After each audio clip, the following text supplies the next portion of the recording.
and welcome to the Listening Post's unboxing channel on YouTube. Today I'm unboxing NAD's D3020, their version 2, the latest one. The 3020 is iconic in a model for NAD. In fact, if I'm correct, it was our industry's biggest selling single piece of componentry, an absolutely famous integrated amplifier. Wonderful sound. I mean, it just broke everybody's expectations for the budget. When NAD then answered our calls for a desktop audio or a hybrid sort of product, they knew that they were onto a design that would again cement NAD as an iconic, big selling sort of single unit. So they reutilized the 3020 model number, calling it the D3020 with their new digital amplification. Years later, they've now released their version 2. This one features a better digital to analog converter, smoother amplification, overall better sound, but also some wonderful evolutions of features as well. Because this little desktop audio amplifier, a charming sound, has a Phono preamp on board. So for all of those people who are venturing into turntables or are maybe downsizing from a larger system, this is a real world option. Okay, so let's have a look. The unit is factory sealed in a plastic sort of shrink wrap, that sort of style that we see quite a lot. It's got a lovely pictorial, almost lifestyles on the front, a little logo here, Phono, 2 colours, and some information about some of the features that you would expect, including Bluetooth, and standby features and other things along those lines. There's a very simple end and then a pictorial of the inputs and outputs at the back, along with a lovely line drawing of the things that you would expect this to do. It's multilingual at the back, along with talking about the DAC, the 24-bit 192K 8-channel DAC that they use. Okay, now this was supplied to me with an external power cord, so telling me that we will discover inside that it's not going to either come with one or not one for New Zealand, but I've opted to get one still factory sealed rather than swapping it out. Okay, now like anything that's sort of sealed in this sort of plastic, it's very straightforward to open. I mean, as soon as you start the process, all of this comes off in a moment, revealing the cardboard packaging inside and a lovely little slip to take the next step. So sliding that off, okay, so we've got an inner box with a repeat of the brand and model number, the D3020 digital hybrid amplifier.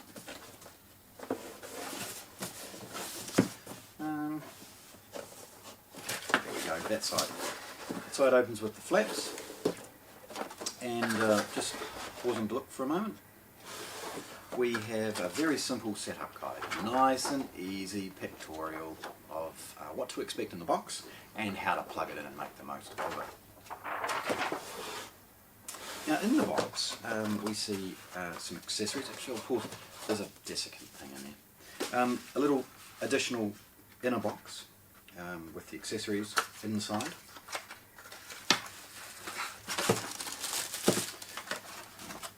We've got a power cord. Now this isn't suitable for New Zealand, it looks like it's Singapore or US. We've got a little Ziploc bag, and in that bag it's got some small bump-on feet and a 3.5mm to coax for the use of a coaxial digital input into one of the inputs at the rear. There's the unit's remote control. This is a small sort of credit card sized remote control, although it's relatively full function. The unit has the battery pre-loaded and a little tab to pull to get that battery to make contact. Again, just a small little remote. I mean, there's nothing too complicated about it. This kind of product is more designed for a desktop or near-field environment where you're going to reach over and turn the knob or change the input physically, but it's nice to see that they've backed it up with a basic remote control. Now, the next thing is obviously the product itself. Now, it's in a velveteen bag. I'm going to put that off to one side and pause. I want to comment for a moment on NAD's choices of packaging. This is recycled cardboard. It's in a cardboard box. NAD have avoided in this product the introduction of any sort of polystyrene or forever sort of products that are available with most solutions nowadays.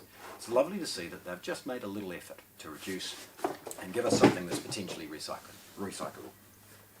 Okay, so the bag itself, good solid little bag. It's got a soft sort of polish feel to it on the inside, and as we slip that off carefully, we get to look at this lovely little product for the first time. Now again, it's tiny. It's 30 watts. It's a real 30 watts. Of course it's in the digital domain as far as its amplification, otherwise it would be much heavier. It's still nice and weighty from a design perspective, but you know, it's not very heavy. You're not going to have to lift this up and have to strain yourself with it. Looking at it, it is protected with one of those clear protection plastic seals. Lovely that they've added that to ensure that it does come to you scratch free. The front of it, and this is where please hang around for some photographs. I'll power this unit up and you'll see the display that illuminates and the touchscreen that operates from there. Because this very simple design gives you no implication of the inputs and outputs that are available to it. So again, hang around, I'll take some close-ups of all of those options. At the central base of the unit we've got a headphone socket. Now that is an output for the use of a stereo pair of headphones. Above it you've got its main volume control. The rubber feet aren't fitted because this can be positioned either in a vertical or horizontal application depending on what you would like to do, in either orientation perhaps as well. There are labels here both with model number and information, implying that if you were to put it horizontally, perhaps that way would work best. Looking at it, it's not very deep, but the magic starts to happen when we look at the back. You'll first see a little hint of what's going on, and that's the ground terminal. Now that's of course for the Phono preamp, and it's wonderful to see that they've done such a good job of an analog, a true analog input into such a small, affordable amplifier. Beside it is the left and right input, again marked Phono, and this is a moving magnet only Phono stage. You've got a button here for the bass equalization. You've got above it a 3.5mm output for the purposes of adding a subwoofer. These inputs and outputs are small 3.5mm ones to ensure that the unit can be as small as we can possibly make it. So you will see a subwoofer output, a 12 volt trigger and a 3.5mm pre-out, all utilising a 3.5mm plug rather than RCA. Beneath it is a coaxial digital input and optical digital input. There is a USB, but that is for the purposes of servicing and software update. Now above that is a traditional analog left and right auxiliary input, and beside it is our 5-way binding posts. They're a plastic sort of product, and they have the classic little plastic caps that are there to protect the outputs I should say. Obviously, last of all, we've got the IEC socket. This is a multi-voltage product. I think it's 100 to 240 volts. So any power cord, of course, will go in here from anywhere around the world. Okay, so there we have it. NAD's lovely D3020 version 2. Little desktop integrated amplifier, unboxed here at the Listening Post in Christchurch, New Zealand. Thanks for watching. If you want to see more, subscribe to our channel.